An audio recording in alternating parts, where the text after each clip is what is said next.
ये कहानी सत्य घटनाओं से प्रेरित है। जिनके साथ ये घटनाएं घटी उसकी वास्तविकता उन्हीं तक सीमित है। भूत प्रेतों और अपसामान्य विषयों होने पर चैनल कोई दावा नहीं करता और ना ही प्रोत्साहन करता है। कहानी तब की है जब मैं गुवाहाटी विश्वविद्यालय में अपना ग्रेजुएशन कर रहा था। इसी बीच एक दिन मैं दोस्त के घर पार्टी करने गया हुआ था। दोस्तों के साथ बात करते करते इतना रात हो गई, समय का पता ही नहीं चला। घड़ी देखा तो पता चला रात के 12:43 बज रहे थे। ये देखकर मैं अपने दोस्तों से अलविदा लिया और अपने घर के लिए निकल गया। मुझे अपने घर जाने के लिए सराही घाट पुल पार होना था। मैं बाइक से जा रहा था और पिया हुआ भी था। सराही घाट पुल बहुत ही लंबा है और रात में सिर्फ ट्रक ही चलती है। ज़्यादातर मैं आधा सराही घाट पुल पार हो चुका था। तभी एक लड़की मुझे लिफ्ट मांगते हुए दिखती है। मैंने बाइक रोक दी।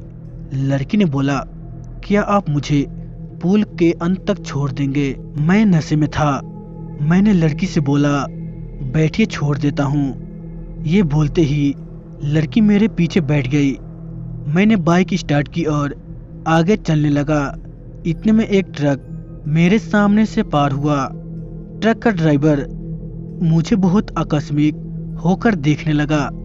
मैंने ये गौर किया, उसके बाद और भी 5-6 ट्रक मेरे सामने से पार हुए। उन ड्राइवरों का भी बर्ताव ऐसा था। इतने में एक ट्रक आया जिसमें एक सरदार जी बैठे थे। सरदार जी ने मुझे देखते ही हाथ में एक डंडा ले लिया और जोर से बोला, ये रुक, अभी तुझे बताता हूँ। ये सुनते ही मैं डर गया। मैंने अपना बाइक का रफ्तार बढ़ाया, पर नशे में होने से बाइक में कंट्रोल ना रहा और मैं गिर गया। सरदार जी मेरी ओर दौड़ते हुए आए और मुझे पूछा, क्या तुम ठीक हो? मेरे कंधे से बहुत ज्यादा खून निकल रहा था। मैं कुछ बोलने के हालत में नहीं था। मैं बेहोश हो गया। होश आया तो मैं हॉस्पिटल में था और मेरे सामने मेरे सारे दोस्त खड़े थे। मैंने अपने दोस्त से पूछा, मेरे साथ क्या हुआ? तभी मेरे एक दोस्त ने बोला, कल तुझे यहाँ एक सरदार जी ले आए थे और तेरे फोन से हम सबको फोन किया, पर उन्होंने जो कहा वो सुनकर मैं हैरान रह गया।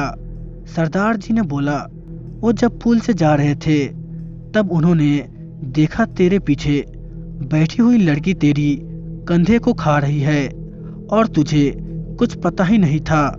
सरदार जी ने जब डंडा लेकर बोला, रुक तुझे बताता हूँ, वो लड़की सरदार जी की ओर मुड़ी। लड़की के आंख नहीं थे और उसका मुंह तेरी खून से लथपथ था। फिर वो बाइक से कूदकर हवा में गायब हो गई थी। ये सुनते ही मेरे होश उड़ गए। मैं कुछ समझने के हालत में न रहा।